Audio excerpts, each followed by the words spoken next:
Assalamualaikum, my dear students. I am Dr. Arifa Akhtar, Assistant Professor, Department of Obs and Gynae, Bosundhara Ad-Din Medical College Hospital, Keraniganj. Today, topics of normal labor.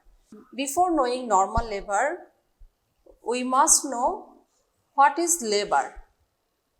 Labor is the series of events that take place in the genital organs in an effort to expel the viable products of conception like fetus, placenta and the membrane out of the womb through the vagina into the outer world is called labor. When labor fulfill some criteria like spontaneous in onset at term with vertex presentation without undue prolongation, natural termination with minimal aids, without having any complication affecting the health of the mother and the baby, that is called normal labor. When there is normal labor, so of course there is abnormal labor. So what is abnormal labor? Any deviation from the normal labor is called abnormal labor, like presentation other than vertex, complication even with vertex presentation that affect the course of the labor or modifying the nature of termination or adversely affect the maternal and or fetal prognosis. When labor start, we always know there is expected date of delivery, but it is very unpredictable when labor start. So, calculation based on Mijel's formula, like in expected date, there is 4% chance of starting labor pain and in 50% cases, 1 week either side. In 80% cases, 2 weeks earlier and 1 week later. In 10% cases, labor start at 42 weeks and even in 43 weeks, labor start in 4%. Before starting labor pain, there is another term that is called pre-labor. It is also called premonitory stage. It may begins 2 to 3 weeks before the onset of true labor pain in case of primigravida and few days before in multipara. The features of pre-labors are lightening, cervical changes and appearance of false pain. So, there is characteristics of true labor pain. What is that? That is painful uterine contraction at regular interval, frequency of contraction increases gradually, intensity and duration of contraction increases progressively associated with show, progressive effacement and dilatation of the cervix, descent of the presenting part and formation of bag of forewaters. So, characteristics of false labor pain, it is dull in nature, confined to lower abdomen and groin, not associated with hardening of uterus. They have no other features of true labor pain as described and usually relieved by enema or sedatives. Now, we discuss about the stages of labor. There is 4 stages, first stage, second stage, third stage and fourth stage.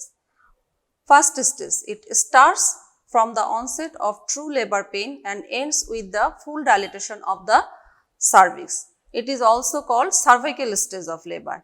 The duration of first stage is 12 hours in primigravida and 6 hours in multigravid patient. Second stage starts from full dilatation of the cervix and ends with the expulsion of the fetus from the birth canal. In second stage, there is 2 phases, propulsive phase and expulsive phase. Duration is 2 hours in primi cases and 30 minutes in multi cases usually. In third stage begins after expulsion of the fetus and ends with the expulsion of the placenta and membrane, that is also called afterbirth. Its average duration is 15 minutes. Nowadays, it reduced to less than 5 minutes with active management of third stage of labor. There is another stage that is also called fourth stage. What is it? It is the stage of observation for at least 1 hour after expulsion of afterbirth to ensure that both the mother and the baby is well. We look for maternal vitals, uterine contraction, vaginal bleeding and examination of the baby in this stage. So, what events occur in different stages of the labor? In first stage, there is dilatation and effacement of the cervix and full formation of the lower uterine segment. In second stage, there is descent and delivery of the fetus. And in third stage, placental separation, descent in the lower segment and expulsion of the placenta. Now, I tell you about some termination, like what is cervical dilatation. Dilatation is expressed in terms of fingers 1, 2, 3 or fully dilated, or better it measures in centimeter. Effacement of the cervix is expressed in terms of percentage like 25%, 50%, 100%. In 100% effacement and 10 centimeter dilatation, it is called full dilatation of the cervix. Dilatation and effacement vary in multi and primi cases during labor. In case of primi, effacement first and dilatation later, and in case of multi, effacement and dilatation goes side by side. In first stage of labor, clinical courses are pain and intermittent uterine contraction associated with show per vaginum. Pain felt anteriorly with simultaneous hardening of the uterus, initially 15 to 30 minutes interval and lasting for approximately 30 seconds. And in late first stage, intervals of uterine contraction is 3 to 5 minutes interval and last for about 45 seconds. When uterine contraction is 3 to 5 minutes interval and height of the duration of contraction is more than 60 seconds, it is called good pain. In second stage, clinical courses are pain, bearing down efforts and descent of the fetus. In second stages, pain increases intensity duration with intervals of 2 to 3 minutes and last for 1 to 1.5 minutes. And there is bearing down effort. It is additional voluntary expulsive effort that appear during the second stage of labor, and throughout the labor, baby is descending out. In third stage, there is pain and for short time there is no pain, followed by intermittent discomfort in the lower abdomen correspond with uterine contraction, and there is separation of placenta. Now, the sign of separation of placenta. How will you know about there is separation of placenta? It is in per-abdomen examination, uterus become globular, firm and palatable. Fundal height slightly raised and slight bulging of the suprapubic region. In per-vaginum, there is slight gush of vaginal bleeding and permanent lengthening of the cord.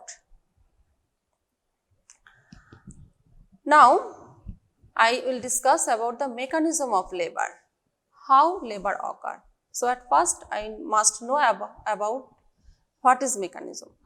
The series of movements that occur on the head in the process of adaptation during its journey through the pelvis is called mechanism of labor. It should be borne in mind that the principal movements are taking place in the head. Head enters the brim more commonly through the transverse diameter in 70% cases, to a lesser extent through one of the oblique diameters. There is 8 quadrant in pelvis. I will discuss it later and give you a photograph. Engaging anteroposterior diameter of the head is either suboccipitobregmatic, which is 9.5 cm, or suboccipitofrontal, which is 10 cm. In case of slight deflection, engaging transverse diameter is biparietal diameter, which is 9.5 cm. Occipitolateral position is the most common position. Here is the picture of position of the vertex at the onset of the labor in different quadrant. Most common is left occipito transverse position, it is 40% cases. There is diameter of the fetal headed. So, mechanism of labor is head engaged in available transverse diameter of the inlet, and the engaging diameter of the head is either suboccipitobregmatic or suboccipitofrontal. There is, with uterine contraction, there is increases flexion, and throughout the process of the labor there is descent. With uterine contraction and progress of labor, internal rotation of the occiput anteriorly to 2/8 circle, simultaneous rotation of the shoulder of 1/8 circle, and lastly with descent there is crowning and delivery of the head by extension, then restitution followed by external rotation and delivery of the shoulder and trunk by lateral flexion. The maximum biparietal diameter of the head stretches the vulval outlet without any recession of the head even after the contraction is over, is called crowning. Extension is delivery of the head takes place by extension through couple of force theory. Restitution is the visible passive movements of the head due to untwisting of the neck sustained during internal rotation. What is external rotation? It is the rotation of the head visible externally due to internal rotation of the shoulder. As the anterior shoulder rotates towards the symphysis pubis from the oblique diameter, it carries the head in a movements of external rotation through 1/8 of the circle in the same direction as restitution. The shoulders now lie in the anteroposterior diameter. The occiput points directly towards the maternal thigh corresponding to the side to which it originally directed at the time of engagement. Here is the picture of the delivery of the head. Head delivery with extension, there is some drooping down followed by restitution and external rotation, and delivery of the shoulder and trunk by lateral flexion. Achha. Now, how will we manage the different stages of the labor? In first stage, there is watchful expectancy and wait for spontaneous vaginal delivery. We will encourage, give emotional support and ensure birth attendance, and there must be constant supervision. Position will be as per choice, and patient may ambulant or rest on her choice. Diet should be soft, bladder and bowel care must be taken, and we relieve pain with labor analgesia. In second stage, patient should be in labor table and constant supervision and record fetal heart rate every 5 minutes, and administration of inhalation analgesics if available, and vaginal examination should be done in the beginning of the second stage, and preparation for the delivery like positioning, scrubbing, toileting, and ensure aseptic precaution. Bladder must be emptied.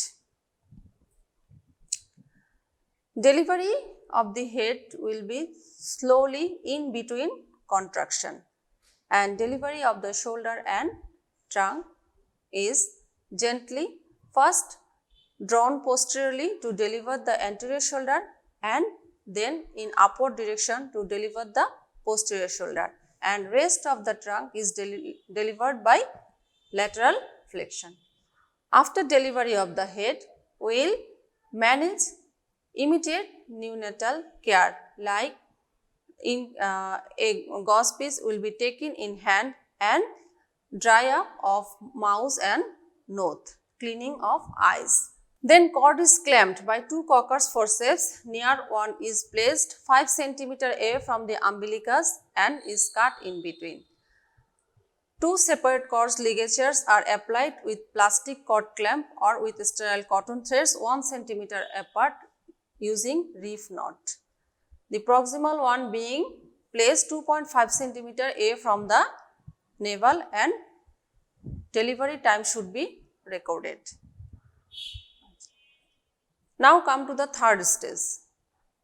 Third stage management is active management of third stage is preferable. There is another traditional methods, expected management. Nowadays, we does not practice it. In active management of third stage labor, we will give injection oxytocin 10 unit IM or methargine 0.2 mg IM within 1 minute of the delivery of the baby after exclusion of the second twin. And there is control cord traction followed by uterine massage and examination of the placenta membrane and cord. And after delivery, in fourth stage management, there must be recording pulse, blood pressure, tone of the uterus and any abnormal vaginal bleeding must be watched and for at least 1 hour after delivery of the baby. Thank you.